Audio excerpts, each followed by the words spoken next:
The following podcast is for mature audiences only. Listener discretion is advised. The views and opinions expressed on this episode are those of the individual speakers and do not necessarily represent the views and opinions of EMX or EMP, but whether it does or not ain't none of your goddamn business. I am Magneto. You are nothing.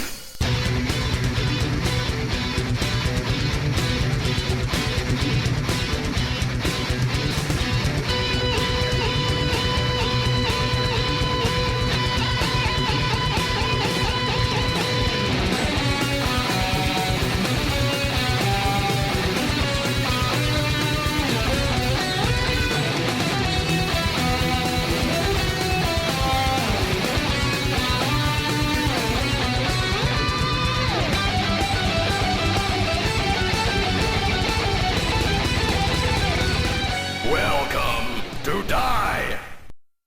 EMX episode 155.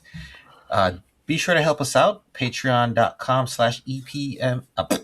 Patreon.com/EMPcast, where you can help keep the show running by donating for as little as $1 a month to help keep the servers running and the lights on, and you will also get some goodies out of it. So do us a solid if you can. www.patreon.com/EMPcast. Hello, everybody. Hi, everybody. Hey. Felt like it's been a while. Yeah, It does. okay, what you been up to? What have I been up to? Oh gosh. Lots of doings are transpiring. And some of them are actually positive, so that's great. Big things popping, little things stopping.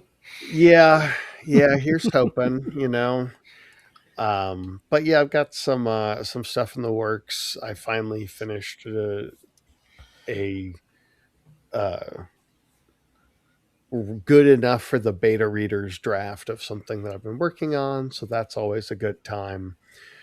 But then you have to sit back and wait for them. But I've got other comic lettering stuff that I'm working on too. But also my extended role at, I guess, what is now my day job has also taken a lot of that time, which, is very good on one hand, because now I'm getting paid an hourly rate to currently at the moment. I mean, I have done plenty of other things, but at the moment, listening to 30-second audio bingo clips and make sure that there's no like swearing or N-words in them.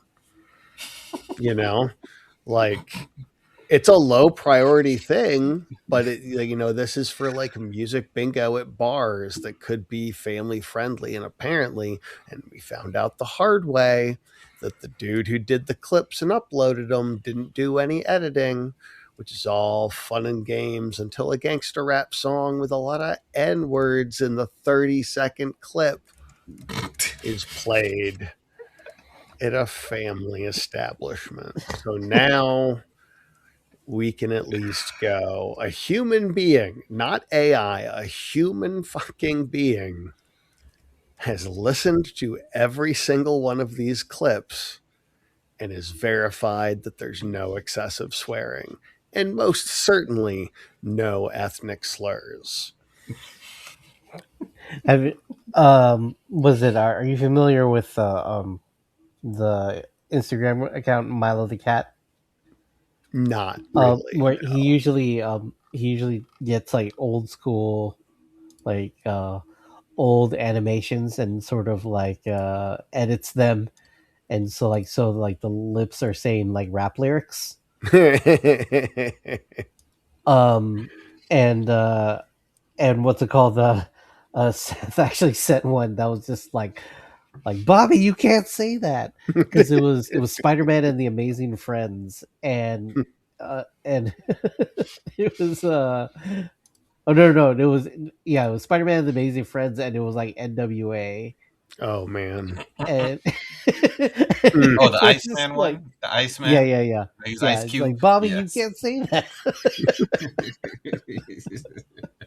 Yeah, he was rapping Ice Cube lyrics. Yeah, he's rapping Ice Cube lyrics, which fits, but No, Bobby. Yeah. No, we shouldn't have to explain why, Bobby. Come on.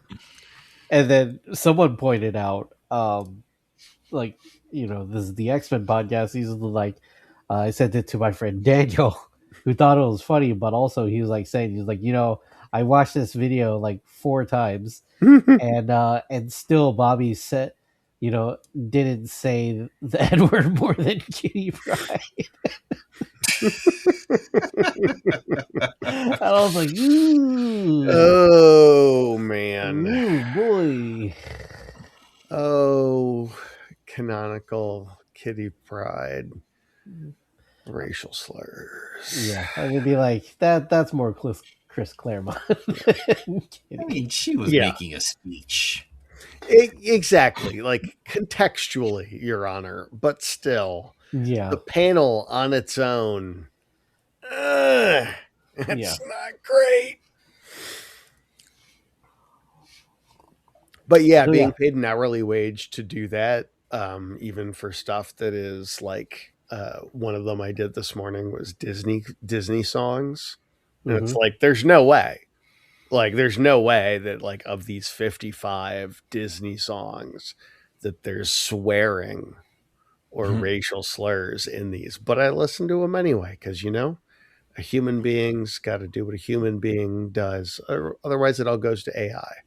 Yeah, way to Also, be I a get paid to do it, which is the fun part. way to be a human woke barrier. Exactly. There was a song.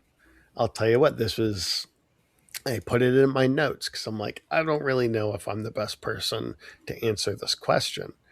But in Childish Gambino's 3005, and specifically in this clip that we had of it, he says, I see him stripping like Gaza. And I was like, is that, is that a thing we want to kind of have in there? It's a little bit of a hot button. So I'm like, you guys take care of it. That's beyond my pay grade. Yeah, I can see that. Yeah. But I mean, I'm doing good work with them and they actually appreciate what I'm doing as a human being with experience. And that's a thing that hasn't happened in a job in a while. So that's Hey, definitely a win. Like it is eating into some of the creative stuff, but but it's an investment, yeah, money's nice. Yeah, exactly. Especially when your car, you put $1,200 into it a few weeks ago and you're about to put $1,500 more into it to hopefully fix a transmission problem. But that's, no one wants to hear that tale of woe, let alone myself, because I've been slinging it a lot lately. What are you been up to, Viet? Corn first, then me. Okay. Let's see. Jeez. Month of August went by so fast. Nothing much. Work. Kids came back from Jamaica. They spent a month with their grandpa. Nikolai did. Johnny spent 3 weeks. Did some traveling to see the missus to help her move into her new spot, which we got a good 4 or 5. What was it? Saturday, Sunday, Monday, Tuesday. Like a good 4 solid days by ourselves. So that was very, very nice. Yeah. I mean, I was moving at some parts of it, but it was still great. But that's really it. It's been, knock on wood, kind of quiet. Nice. Always positive. Yeah. And As for me, went to Charleston for a little bit, met up with my brother, my nieces. That was always good family time. Came back and I had a poopy dog. And That's not a euphemism. Yeah, no, the literal issues. Luke having some tummy issues. Like he ate some lettuce. Oh, And but he's on the mend. He's on the you know mend. what's And fucking yeah. Bree is possibly literally going through that right now too. Uh-oh. Is waiting for test results back because she's had stuff that sounds similar to what they say Uh-oh. and things. So just again, we're recording this on a black day, August the 26th, 2020, or August 25th. It's the day Dolly Parton died. Yep. So in the future, for the historical records, that's why that's what's going on.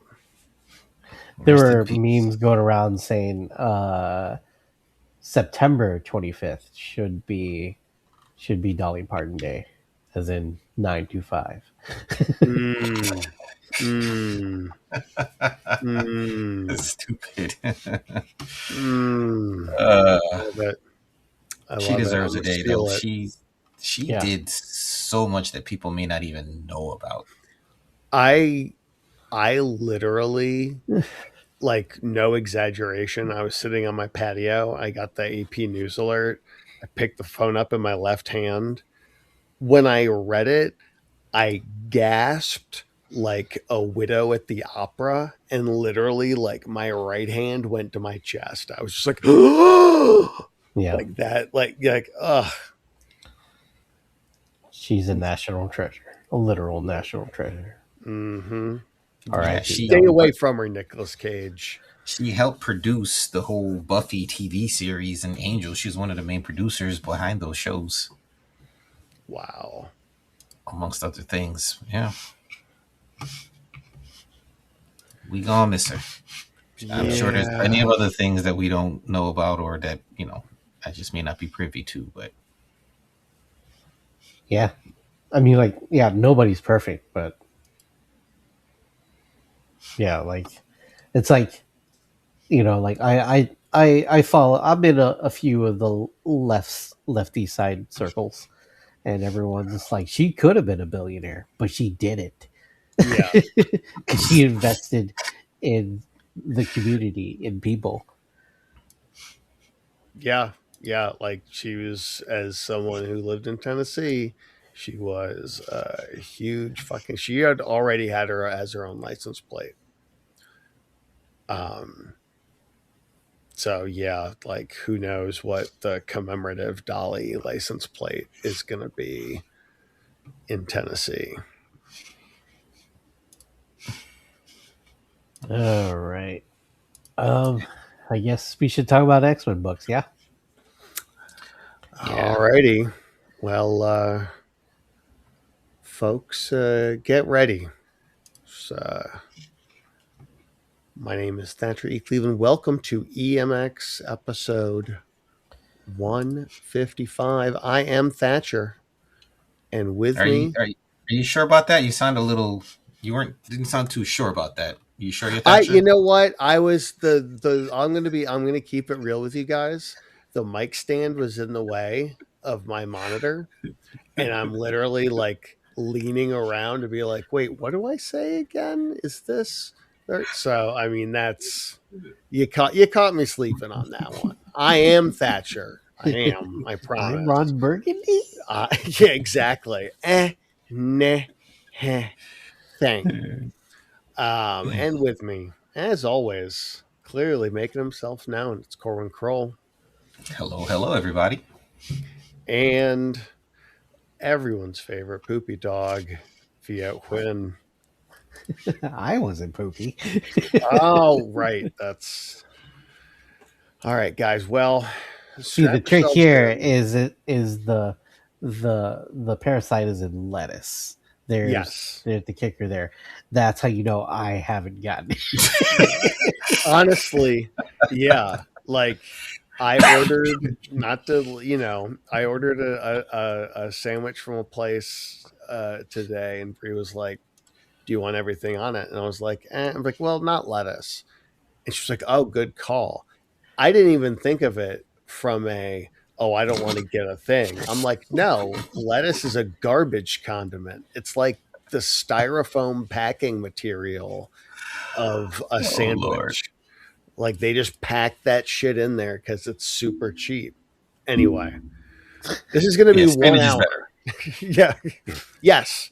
There's going to be 1 hour of uncut, uncensored, and unscripted, clearly, conversations about the X-Men books from June. Is this really June 2026? I thought this was for August. No, July, August sorry. is still here. No. Oh, you put July, yes. My bad. Yeah. Okay, so I was going to say, like, I heard feel July. like this date is, yeah. Wait, do you guys remember when I said unscripted? This is what I'm talking about. Yeah. For July of 2026, watch out for spoilers.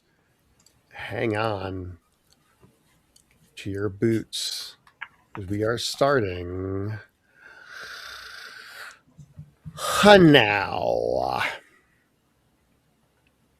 Well, you are up right. first, so Yeah, I feel like we don't have a lot of books this month.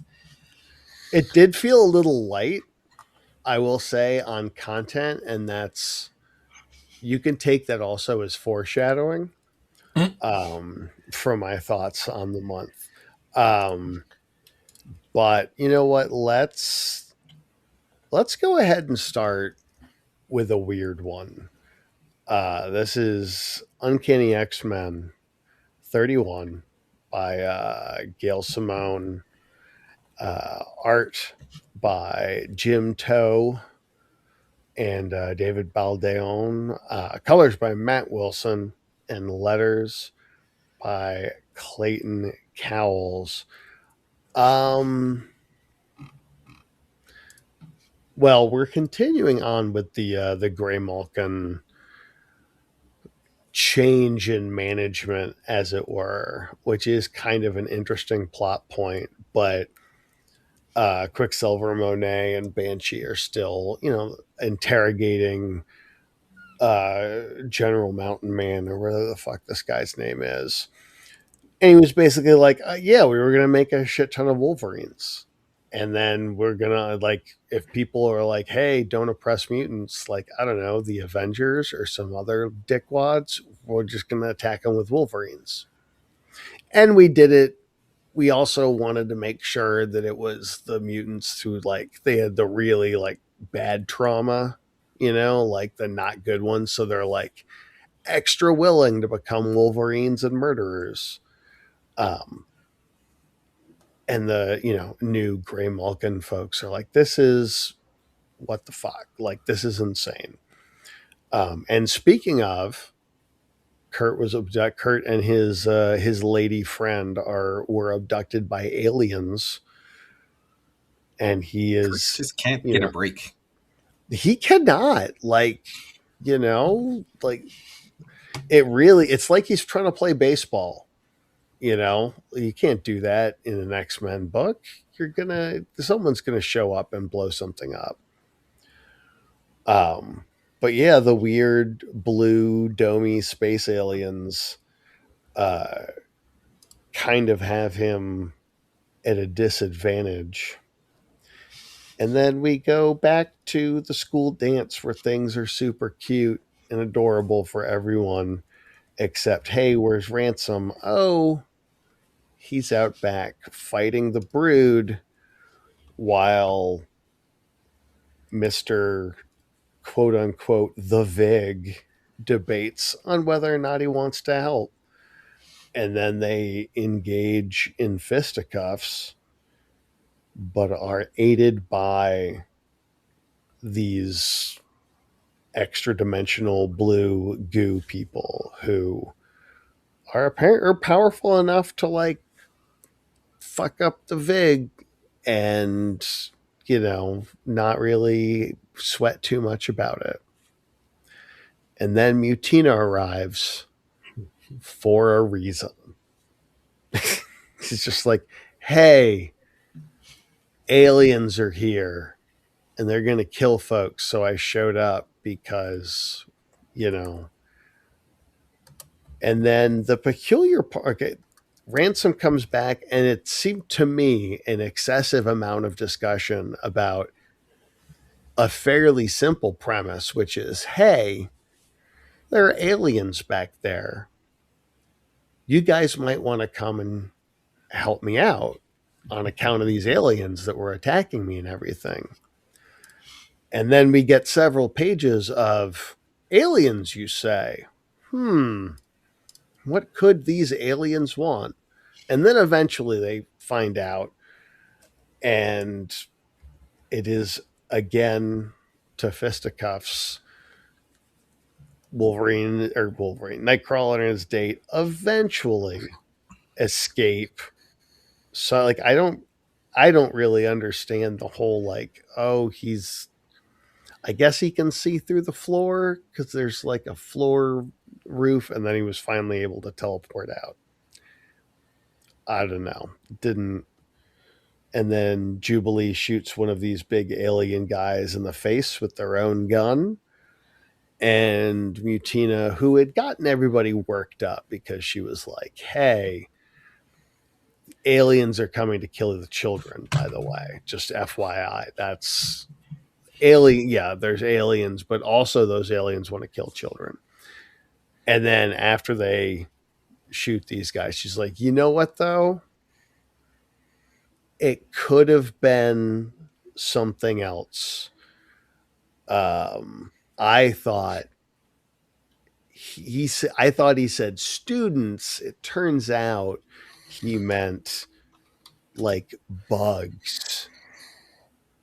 And apparently, there's a surprise brood hive underneath this team's football field, as if this were an episode of Lanterns. I was thinking Buffy, but yeah.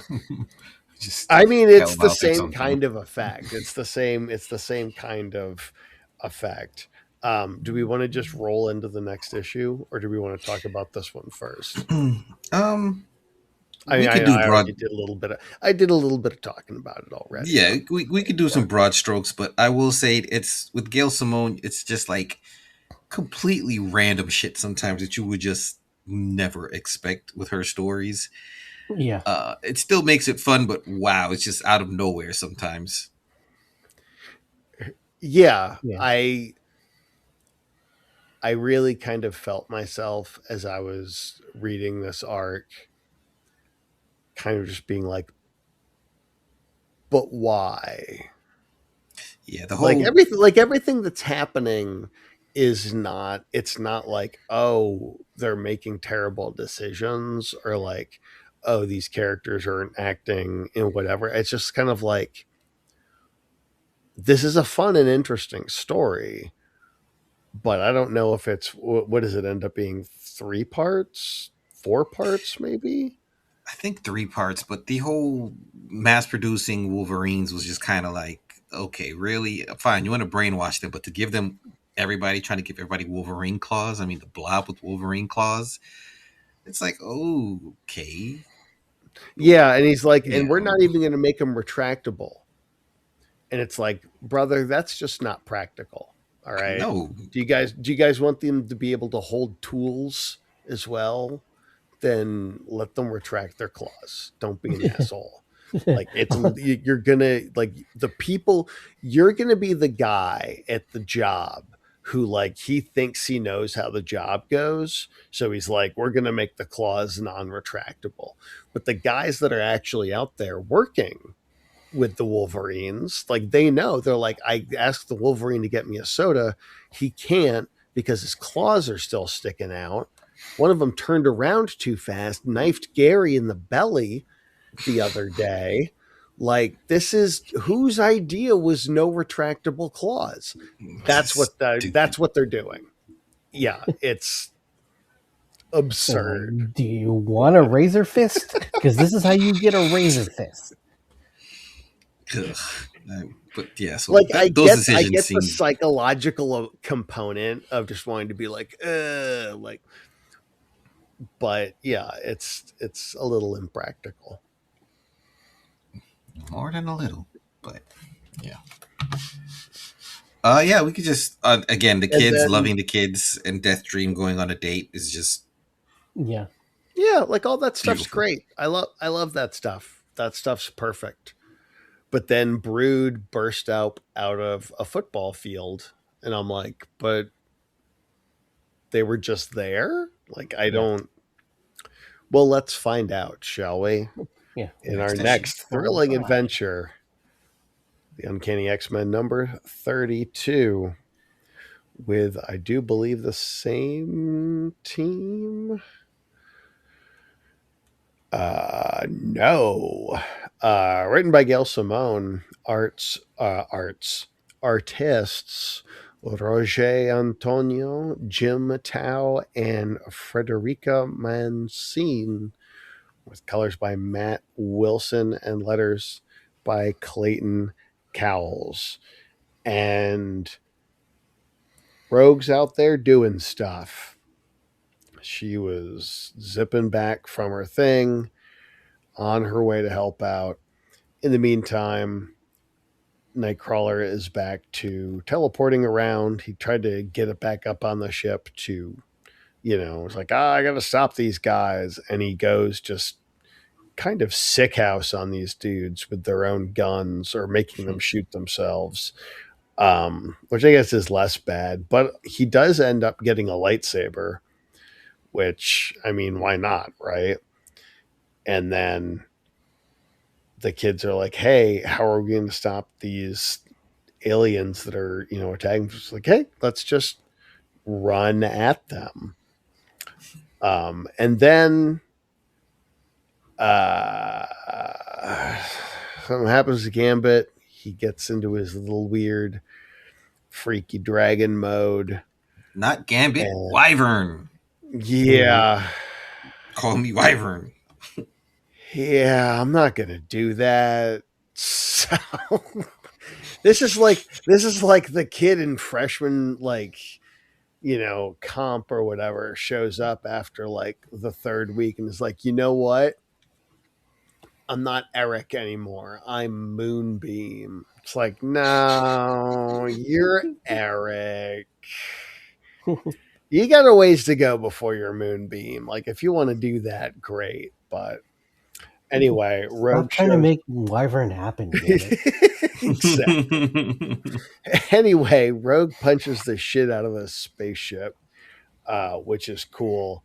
But then they grow legs, which is slightly less cool. And then we're back to, Wyvern or Wyvern, depending. I mean, I feel like Is it Wyvern? I don't know. I feel like it's more Wyvern, but I could be wrong. And I don't know why. I'll look it up. Vern. Thank you. But then, yeah, there's a lot of, fighty while Mutina kind of like hangs out, and Death Dream's like, you know what I can do? Like, let's see how many zombies I can make. And so he makes a bunch of, like, I guess, zombies also underneath this football field. And then Zombies versus aliens versus mutants.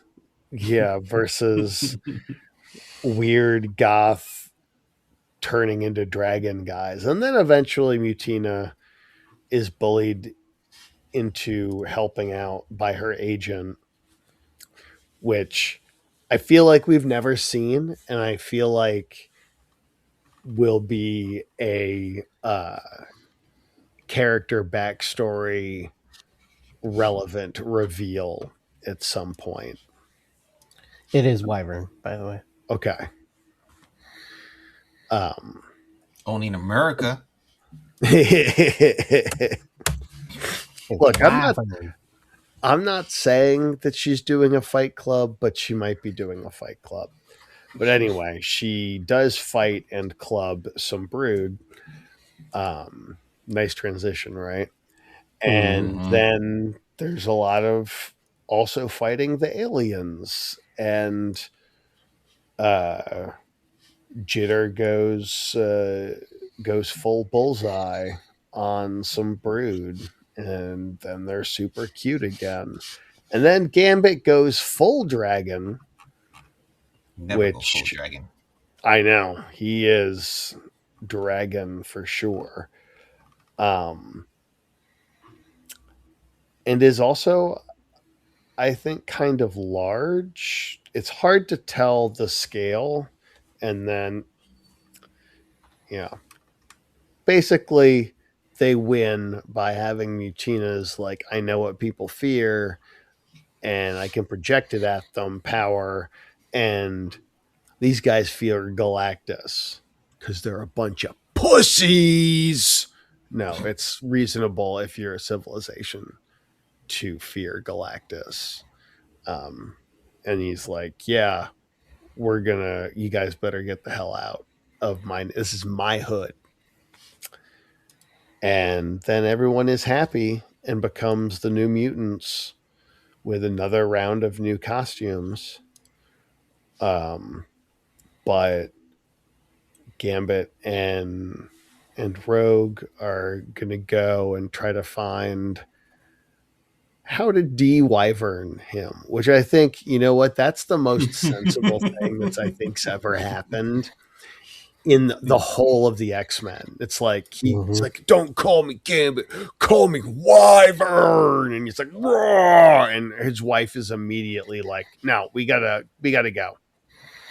I gotta fix this. I'm not dealing with Wyvern. All right, You make it sound like deworming him. Yeah, exactly. So yeah, I mean it's a cute story. I don't think the multiple artists do it any favors. And I say that more. I feel like there were definitely a lot of times where it was difficult to really kind of get an idea of what's going on. Like, I think there's just like there were some weird storytelling choices. Kind of consistently through all three artists, and I don't really know who is who. But I mean, it's not like, I'm looking at it being like, oh, this is terrible. I'm just like, Yeah, it's supposed to be a great A book. Yeah, I mean, it's the kind of thing where it's like, yeah, this I'm sure is like a young artist, but I think that's also one of the things that this title just kind of generally has against it, is that I get they're sort of rotating out story to story, but there's and I don't know, and the whole like it became more of a montage monologue toward the end where Rogue's like, and everybody did their part and we all got together and we raised that barn, and by barn I mean Galactus. But and then I mean, okay, I will say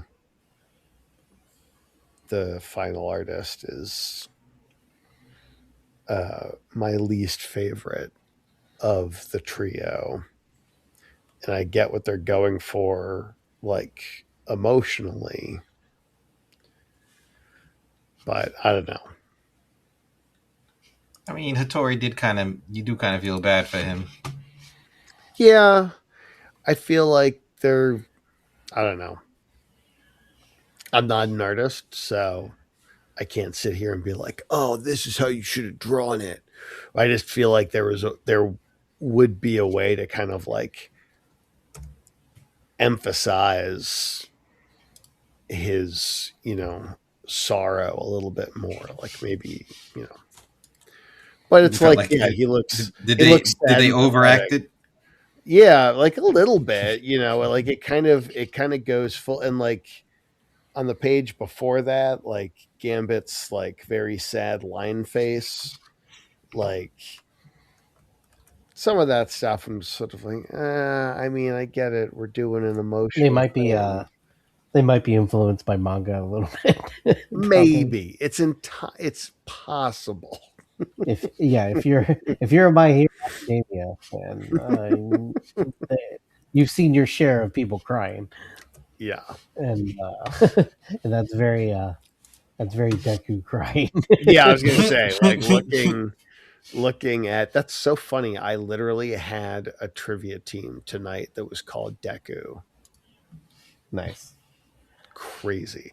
Anyway, And I don't know. Yeah, it's like the space thing came out of nowhere. The Space Invaders came out of nowhere. They never explained who they were, what they were doing. Really, I mean, like, why there were brood just under a fucking yeah. football field in Louisiana?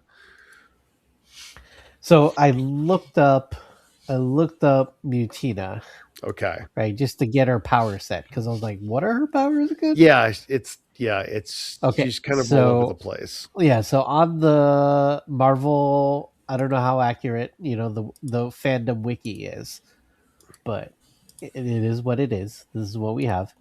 Her powers listed are weapon manifestation. Mutina can materialize crimson weapons of various types and shapes, including swords, daggers, spears, sickles, and more. She has darkness teleportation. Mutina has displayed her power to go inside already present darkness or shadows and emerge in another dark area. She had the This Crimson power Dawn or something? doesn't yeah. So did she have This the power Crimson doesn't Dawn? work. This power doesn't work when Letitia is deprived of darkness due to excessive light. Makes sense. She has telepathy. Mutina is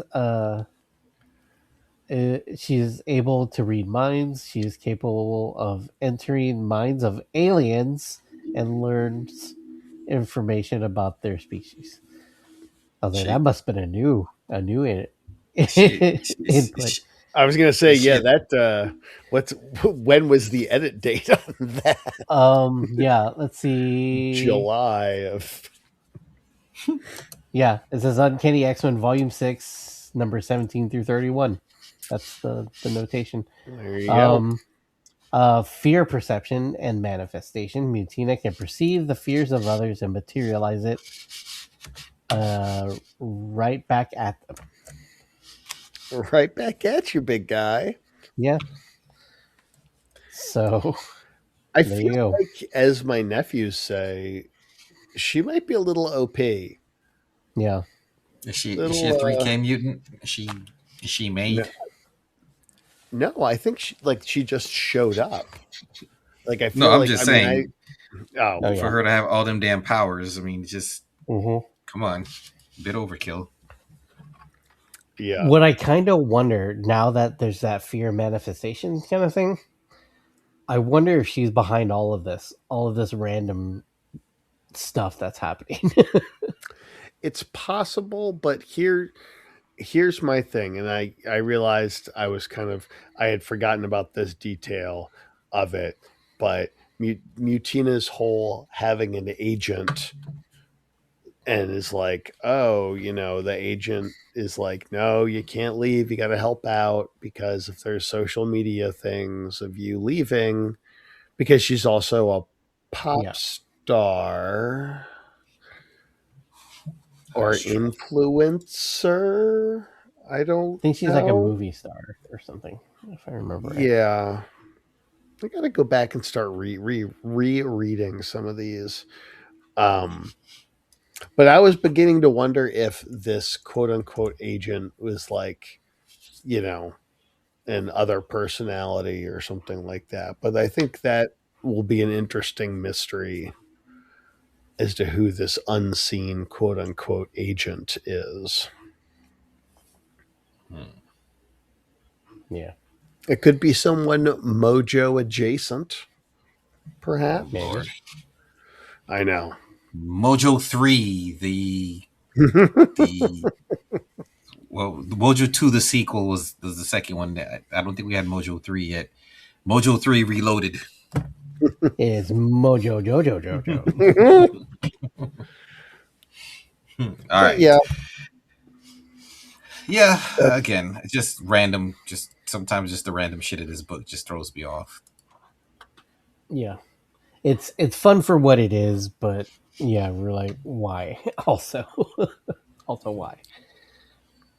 All right, Corin, what you All got? right, I'm gonna go with Bishop number 2, written by which Saladin. Hold on, where is it? There we go. Saladin Ahmed writing, Mario Santoro and Reese Hannigan on art, Federico Blee on colors, and Travis Lahan on letters. Now, I enjoyed the first issue, but I really feel like this issue is kind of spinning its wheels. I'm glad to see Shard. I want to know more about what's going on, and hopefully we can get her back some way, somehow. But I don't know. This issue just kind of felt more of the same old, same old. I don't know. It didn't feel like we really moved the story too far. We have another hybrid villain kicking their ass. Yeah, I mean, like there's some good Shard Bishop interaction, and they're still trying to figure out what's happening, right? So Yeah. I guess it's okay, but yeah, like I hope it doesn't. I hope it picks up soon. well, yeah. I mean, first of all, the uh, joined together, like what is this, like the Infinite Brotherhood or whatever? Final. Final brother. Final Brotherhood. Yeah, I'm sorry. They're Mhm. so stupid. It like hurts me in my brain to think about it. And what it was is I just turned to the one where Skipping Stone shows up. Who's Skipping Stone, you may ask? Skipping Stone somehow has both the Blob and Toad's powers. Powers. Yeah. And Said like the also, grandchild. very unfortunately, parts of their outfits, and I mean the worst parts. And I mean, if you thought Mastermind looked like a dumb fucking schlub, get a load of Skipping Stone in a goddamn 1910 swimsuit with He ruffles. looks like a circus performer. Yeah, it is the most bonkers costume design I'd ever seen. And the whole, like, he jumps like Toad, but then he lands like a wrecking ball. Controls his weight, I guess, his mass. Yeah, and then, but his name is Skipping Stone. I guess you're not going to let that name go, huh? No, it's. And you know what? Here's the thing. Here's what I'm willing to do in my mind is that he's from the future, right? Like these guys are all Mhm. from the future. They're showing up. They're trying to kill Bishop because he allegedly is someone from the future who alters the timeline, and it's totally not going to be Shard that we find out later. But anyway, in the future they're from, Skipping Stone could be a badass name. Like here in present, like if you brought someone from like, I don't know, 1960 to today, and you were like, hey, here's this person. And they're like, oh, what's their name? And you said to them, Clavicular. They'd probably have a stroke and die because they're like, how is that a name? What are you talking about? So maybe that's the situation we're in with Skipping Stone. But yeah, I don't. Yeah, like if you break down just in general, I mean, comedy aside, there's really not a lot happening here. You know what I mean? It's like they fight the one person, they talk in a car for many, many pages, and then the car blows. And it's like you want like that interaction is good, character-wise, but yeah, like there's not really a lot of stakes or excitement there.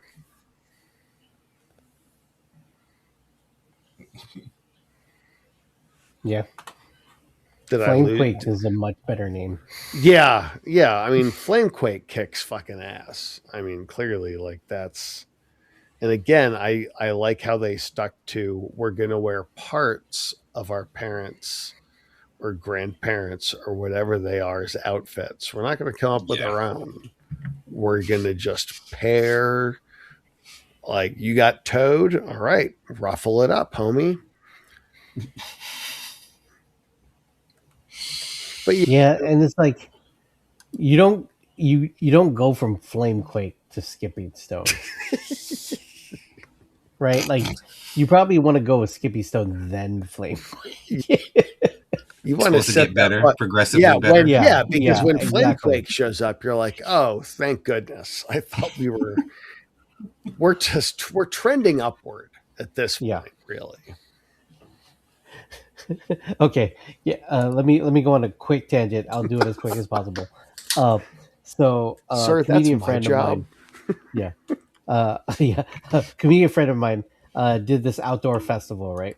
And the announcer goes, he's like, all right, this is like we got some comedians, we got some bands here. And he goes, and then we got a wet t-shirt contest, right? And then he's like, all right, you guys ready to see some titties, right? And everything is like, I was like, it's like, all right, but first we got the comedian coming up. Oh, yeah. That's how he introed the comedian. Must have got booed horribly. I've heard something like that previously. Yeah. I don't know if it's like the same guy or it sounds like the kind of dumb bullshit that would happen. Yeah. So that's what I was thinking here. I was just like, you don't do Skipping Stone after Flamequake. Yeah. But yeah, I mean, just overall, it's kind of a perfect metaphor because the story at the moment seems very kind of first thought time travel, you know? Yeah. And Ahmed, the writer, he's hit or miss with me. Sometimes I like his stuff, other times not so much. He is the person who is also writing Wolverine at this moment in time. Mm-hmm. And he's done great stuff. Yeah. So it is kind of like, I don't know. Who knows what kind of story Marvel wanted. And the art's pretty solid. It's not perfect, but they got some art. They got some good chops in there. Yep. All right, Viet. Alrighty, Viet. All right. Let's go with X-Men number 33. Written by Jen McKay, art by Tony Daniel, inks by Mark Morales, and colors by Fersu Fuentes Sujo. And nice. Letters by Clayton Cowles. The X-Men save the day. They rescue Schwarzschild right before Magneto is about to straight up kill him. he was chomping at the bit. It's like, nope, we got to kill him. Can't kill him now. Yeah, he's like, guys, we might have to stab this guy in the face. Yeah. They're like, wait, no one said that at Magneto. What the fuck? Like, I'll stab him in the face. Come on. But there's another thing when it comes to lettering and stuff. While they're so we have Quentin Quire and is it Ben? Yeah. Does he have a code name? I don't know if he has a code name. I think he's still just Ben. Yeah. So they're in Schwarzschild's brain, like trying to figure everything out, and then there's this whole, is it the bug room? The black bug room. Yeah, and then so he's kind of seeing all of Schwarzschild's problems. Like they they invested so much in me, and that they just threw me away after all the stuff I've done. Blah blah blah. And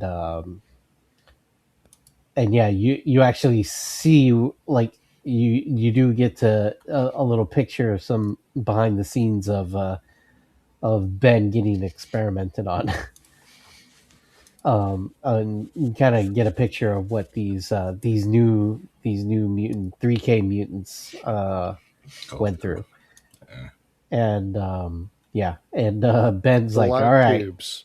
A lot of it's tubes. like, all right, we saved you, but once we get everything, you're gonna die. Yeah, he's like, I'm totally gonna kill this dude. But I wonder, because I'm more aware of this now. Like we're more woke now that our friend Seth is colorblind. I don't know how this book would work, or it might be kind of hard to figure out who's saying what. It is interesting because the kind of captionless, not captionless, bubbleless, No word bubbles. Yeah. Neon lettering, and not even any tails either. I will say Clayton Cowles is, a top lettering guy. Right. Like I wonder if this was like a specific writer or editor Yeah.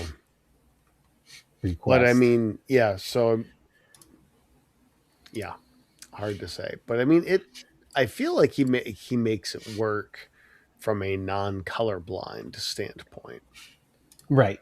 Yeah, it works for me, but I wonder, I want to send this over to Seth and see. He's like, you know what, this makes sense to you?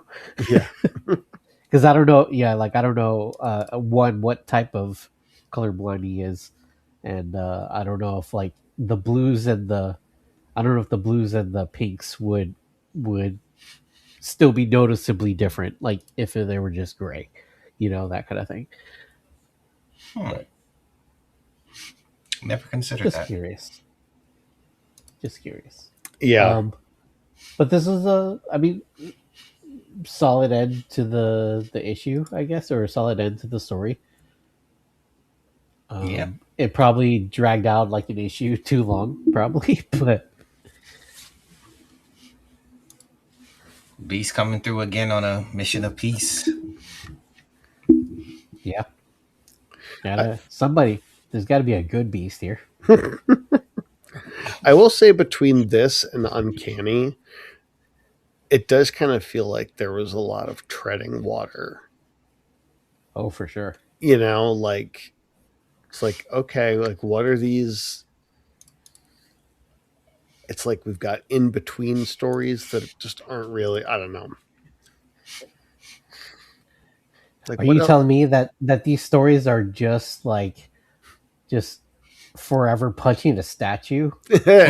Now, no sane human being would write a book where someone just punches a statue over and over again for almost all of it. That'd be crazy. Well, anyway, did Thatcher. You want to do the next book? Yeah, Thatcher. Put on your crazy pants. Because here we go with X-Men 34, written by Jen McKay, art by our boy, your boy, Corwin, Greg Land. Inks by Jay right Leasting. Tool for the right job. Inks by Jay Leasting. Colors by Fer Fuentes Sujo. And letters by Clayton Cowles. And like we said, in the city of Juniper, Pennsylvania, they put up a statue of Bolivar Trask. And there are people for it, and there are people against it. And Juggernaut's there to be against it. Yeah.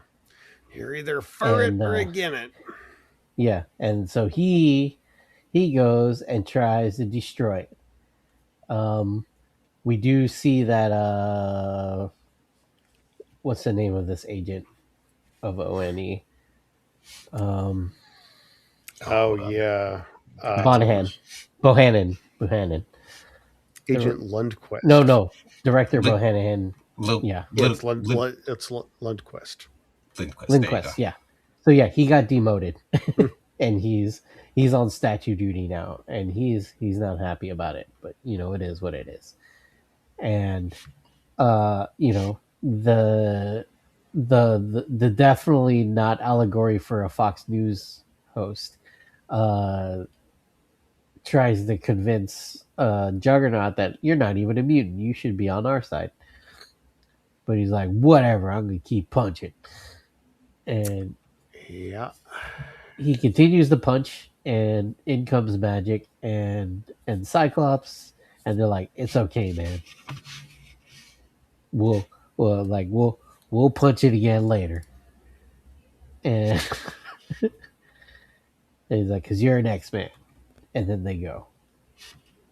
The end.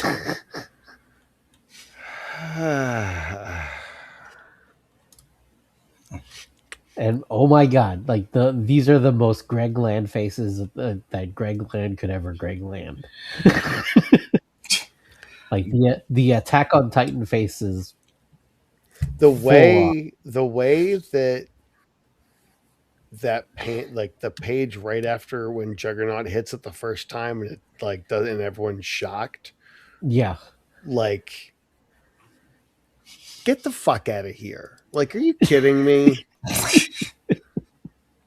Like, I really don't want to. Like, I don't want to be a negative person, but like, what the fuck? Like, I mean, I guess, but I mean, what the fuck is kind of the mantra for this issue for me? Because I don't know. I understand the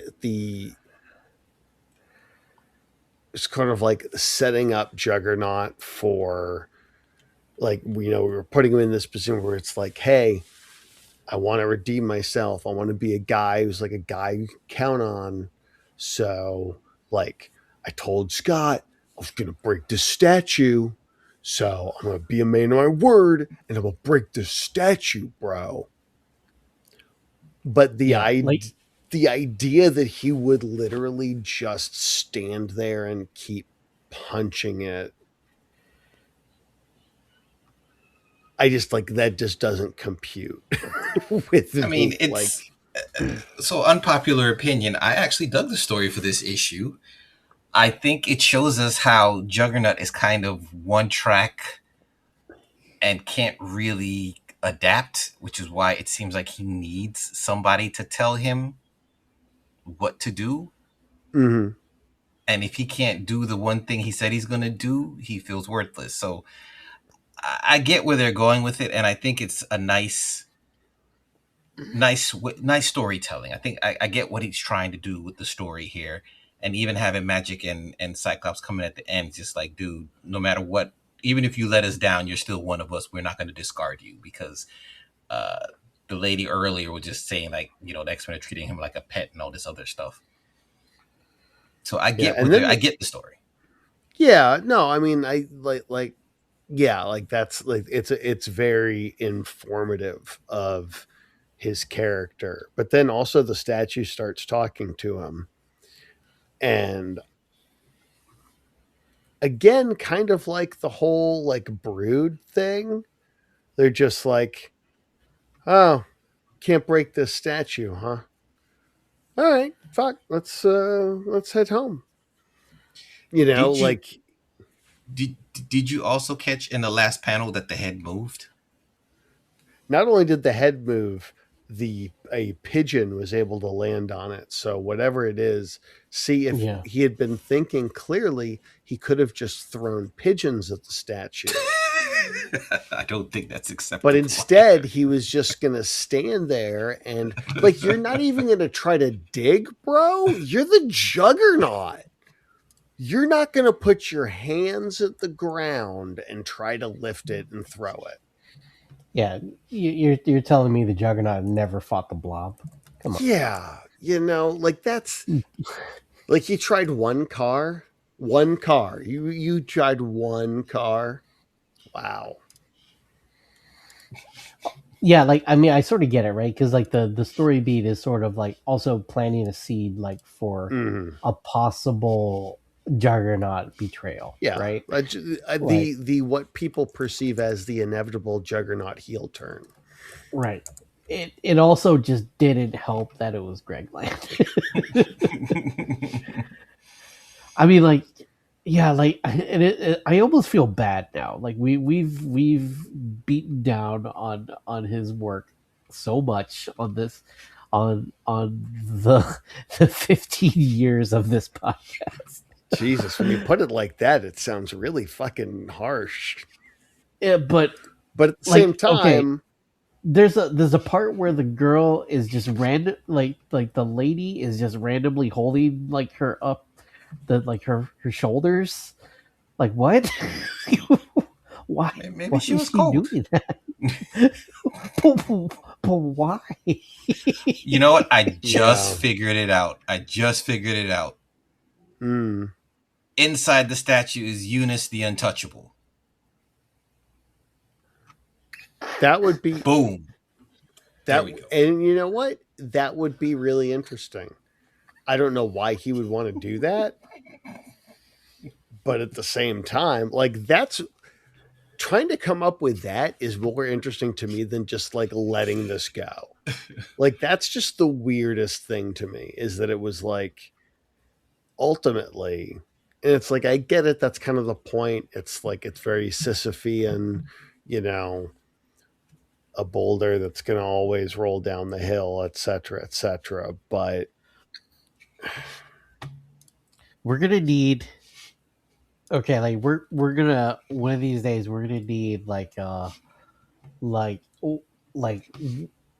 dumbest plot points, X-Men plot points, right? Or something like that, right? And so like so now so then what's like so basically we're like, okay, is this dumber or better than the adamantium surfboard? I see what you're saying. So kind of almost like a bracket, Yeah. like a bracket of like Yeah. bad things that have happened in X-Men books. Unit of I mean, measurement. it depends. I mean, we could go back pretty far. We got a lot of source material. Yeah, that's what I mean. But like especially stuff that we've covered recently. Mm. But yeah. Oof. But yeah, I mostly picked this just so we could talk about this issue in particular. Yeah, it's I was reading it and I was just like, what are you kidding?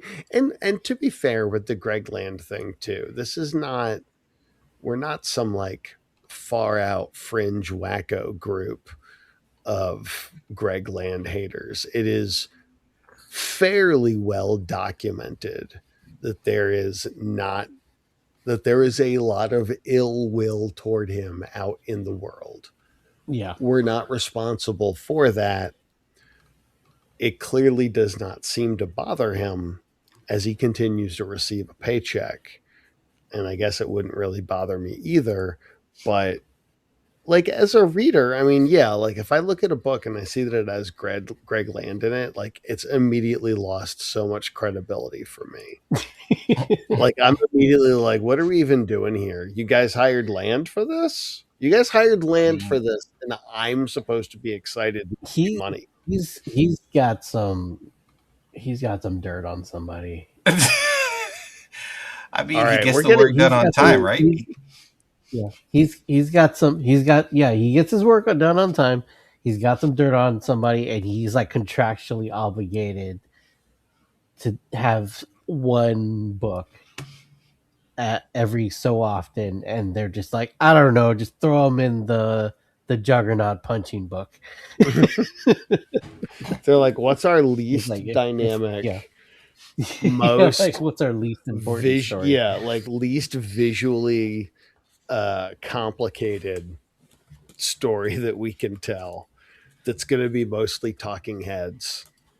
And yeah, you know, you're probably not wrong. I'm sure he has a system where he can crank this stuff out, no pun intended.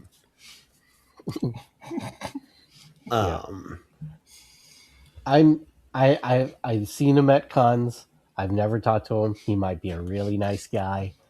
I've seen some of his pinup stuff. It's actually pretty good.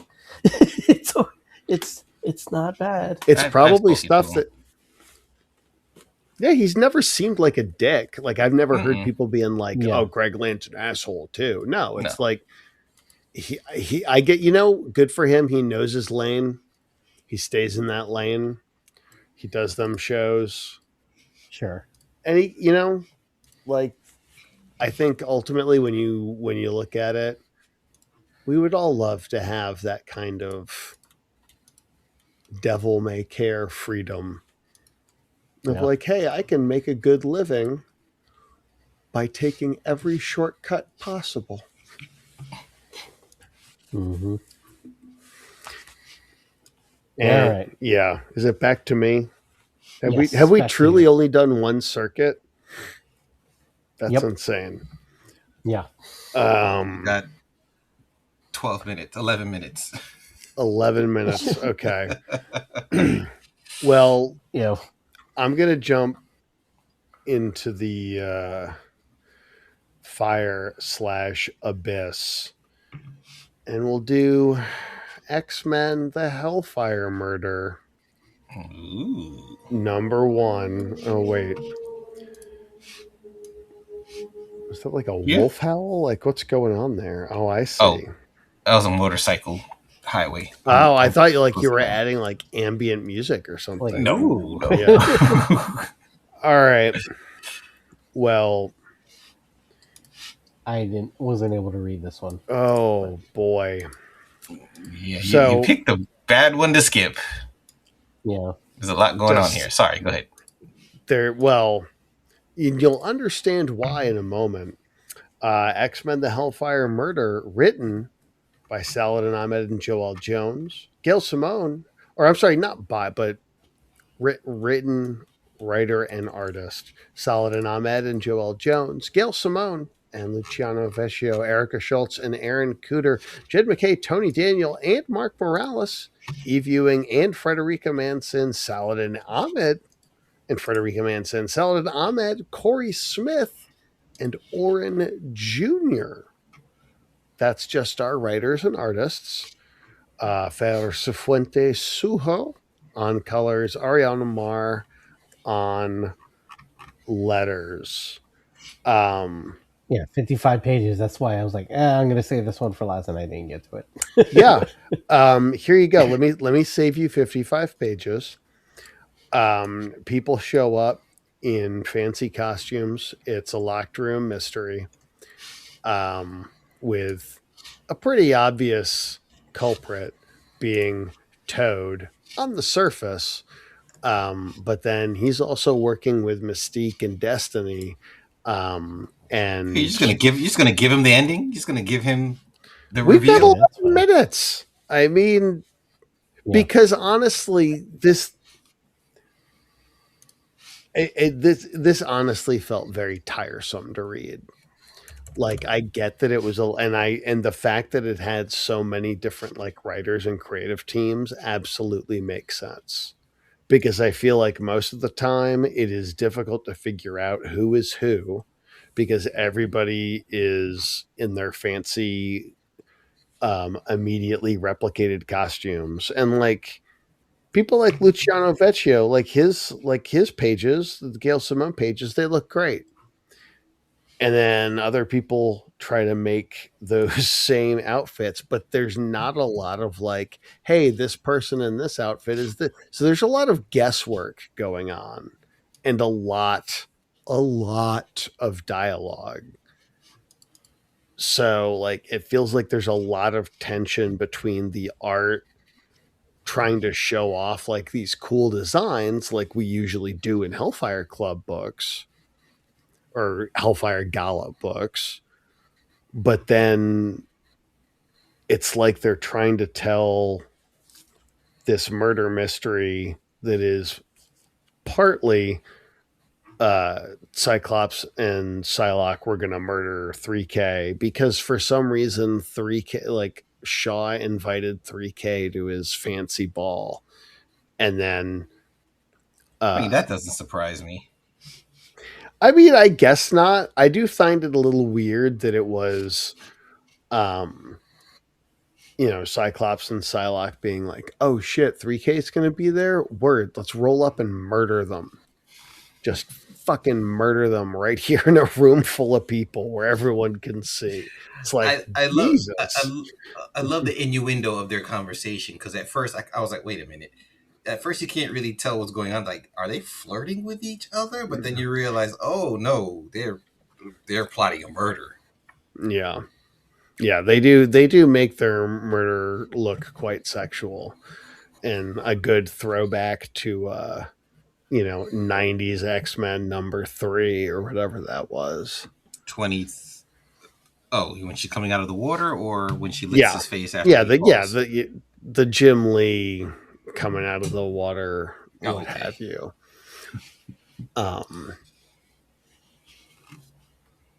But yeah, it's I don't know, like it's a long ambling story that, I mean, is it interesting that Namor and Emma Frost hook up? Of course. Of course it's interesting.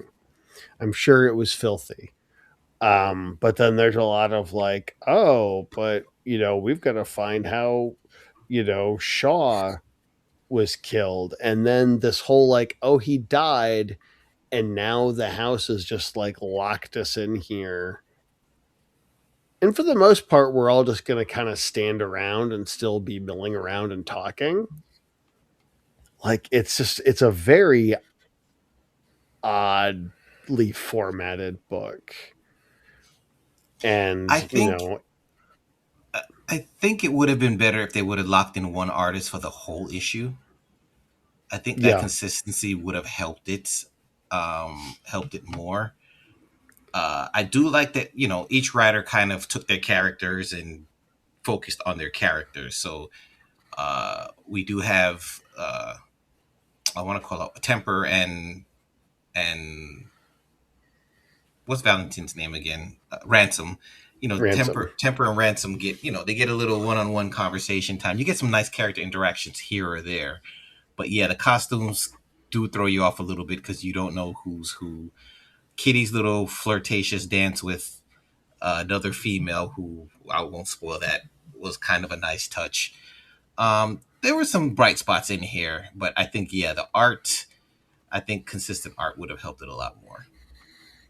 I'm still like, I'm paging back through this book. I am still trying to figure out who the guy in the fucking leopard outfit is. What page are you on? Oh, it's Hellion. Okay.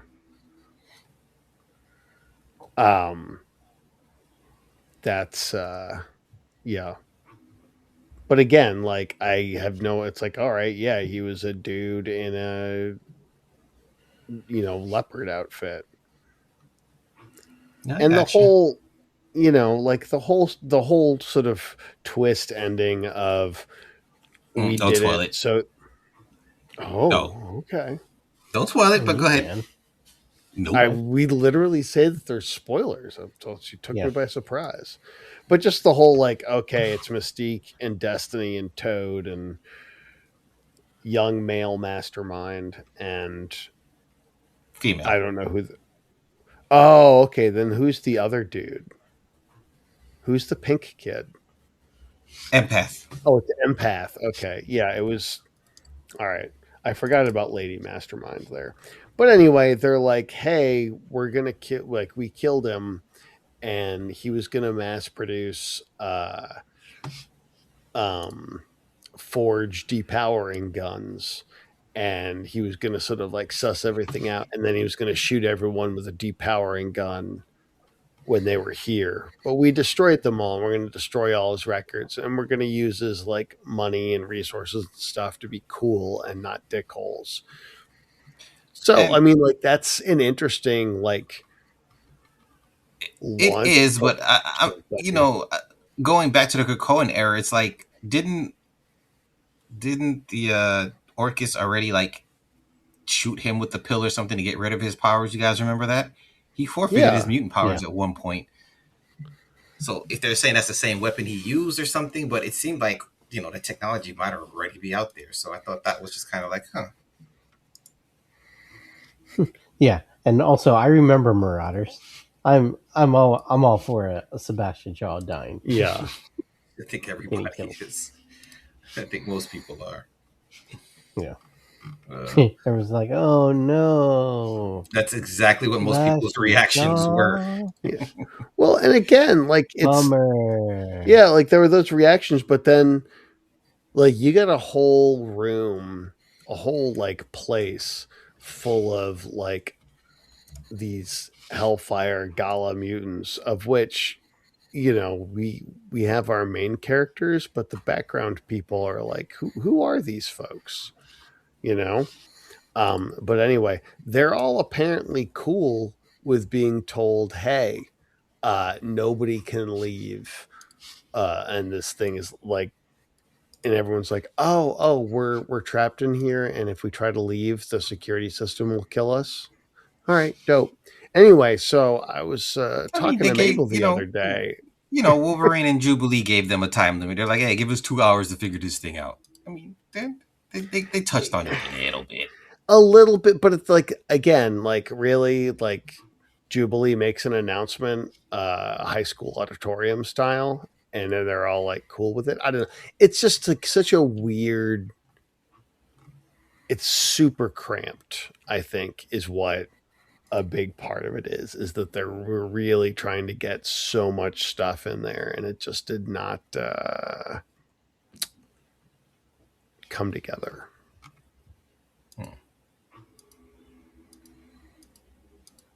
All right.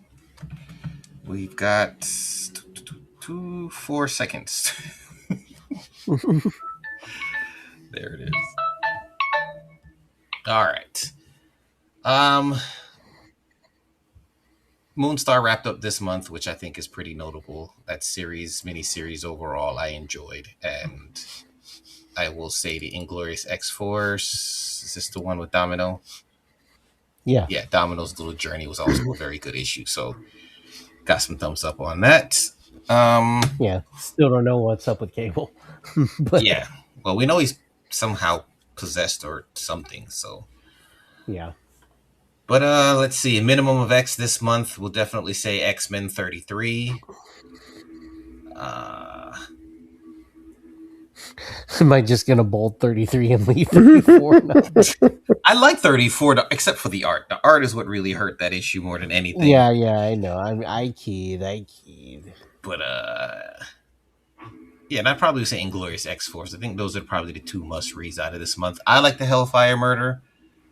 I wouldn't call it a must-read. And then the I actually enjoyed X-Men United number 5. I was gonna mention that one next. Yeah. That was actually pretty fun. This was the first of this arc that I read, so it suffered in that regard in my eyes. But it is what it is. I thought it was. I mean, like it. After getting over the hangover of like thinking that this was like the big event book, like, Yeah, like it's just them stuck in a D&D, in a poorly planned D&D situation is fun to me. I thought it was actually pretty fun. And they put Stefano Caselli on the covers, and then when you get to the interiors, it's just nowhere near the quality. Yeah, but it's I don't know. I thought it was pretty good. Yeah, it's a step. Yeah. Did you talk about Generation X-23? We did not. Yeah, that one was also pretty fun. I mean, it's cool seeing these new kids and like their interactions and all that stuff. Fish out of water. Okay. Yeah. All right. So next episode, and, did we Wolverine? Did we talk about? We did not. Do we need to? No, we don't. We'll talk more next episode about where they pick up, because I'll give it to them. They took the story in a unique direction. It wasn't just a plain old, he lost his powers again, his healing factor again. Yeah. they made some different strides, which I give them credit for. Yeah, agreed. All right. Next episode is 156, where we talk about the X books of August. Yes, indeed. Yep. So you can email us at emp@earthmightiespodcast.com. You can also head to earthmightiespodcast.com and find the link to the Discord server. Jump on in and come hang out with us. There's all kind of posts about comics, news, and movies and TV. There's just general chat in there. So if you're fed up with comics and you want something else, you can join the Discord server because other stuff goes down there as well. You can find me at Blue Sky at EMPcast, where I share other podcast links. So definitely check that out, as well as Viet on Blue Sky. They can find you at Comedian Viet and on all the other social medias, and also on Twitch, where I paint minis and make toys. Thatch. They can find you at Demon Weasel on Blue Sky and the Instagram. And yeah, that's pretty much it. All right.